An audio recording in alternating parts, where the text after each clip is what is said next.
આમ જો તમારી મમ્મી શાક લેવા ગયા બાર લારી એટલે ઈ એવું કેવા માંગે છે શેરીવાળાને કે હું છે ને શાક લેવા નથી જઈ શકતી. ઊભી રહે, હું જાઉં છું. લાવ મમ્મી, હું લઈ લઉં. લાવ. આ તારી વહુને નથી શરમ આવતી? મને શાક લેવા મોકલે છે, એમ ન થાય કે લાવો હું લઈ આવું એમ?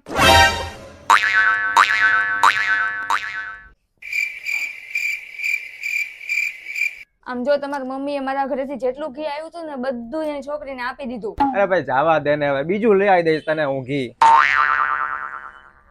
આ જો તારી વહુને કહી દેજે મારી બધી વાત ઈ એના મમ્મીને કરે છે. હમણાં હું ખાલી બાજુમાં બેહવા ગઈ હતી ને તોય તે એની મમ્મીને કહી દીધું કે મારી હાવ તો બાજુમાં બેહીને મારી વાતું કરે છે. અમે તો ખાલી મસ્તા વાતું કરતા હતા તોય એને કહી દીધું. બોલ, કહી દેજે તું એને, મારી એવું કાંઈ કે નહીં. અરે પણ મમ્મી એમાં હું શું કરું? તું આમ થોય ક્યાં કોઈ દિવસ કાંઈ એને કહી હકેસ?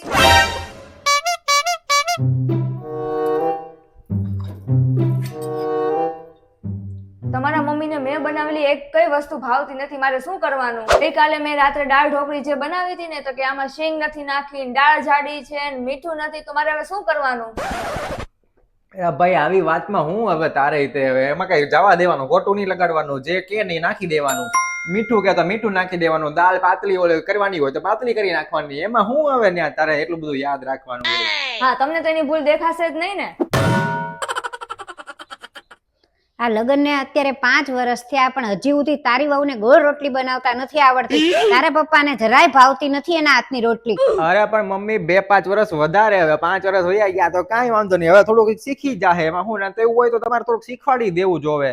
અને ગોળ હોય કે ચોરસ હોય ગમે એવા આકારની હોય, રોટલી રોટલી છે. હવે રોટલીનો સ્વાદ તો આવે છે ને, ખાઈ લેવાની શાંતિથી. હા હા, તને તો ક્યાં કોઈ દિવસ એનો વાંક જ દેખાય? તને તો ઈ હારી જ લાગે. કોને ખબર તારી ઉપર હું કરી નાખ્યું ને, કોઈ દી તને એનો વાંક દેખાતો જ નથી, બધો મારો જ વાંક દેખાય.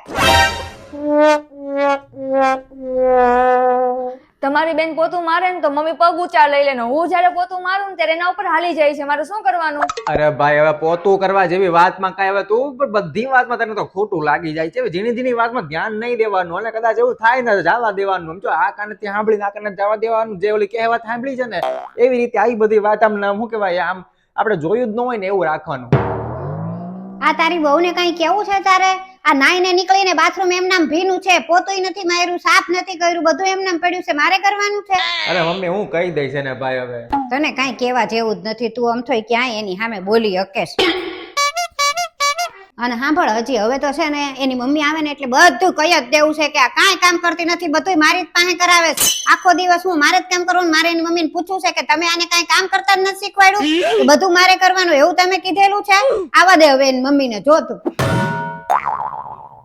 હવે તો મારા ઘરે જાઉં તો અઠવાડિયા સુધી પાછું ન આવે, તમારી મમ્મીને બધી ખબર પડી જશે. આ તારામાં જ કઈ તેવડ નથી. તારામાં તેવડ હોત ને તો બહુ કઈ બોલી જ ન હકે. આ આપણો રૂપિયો જ તે ખોટો છે તો પછી બીજાને શું કહેવાનું? આ તમારામાં તાકાત નથી, તમારામાં તાકાત હોત ને તો આ દશા જ ન થાત.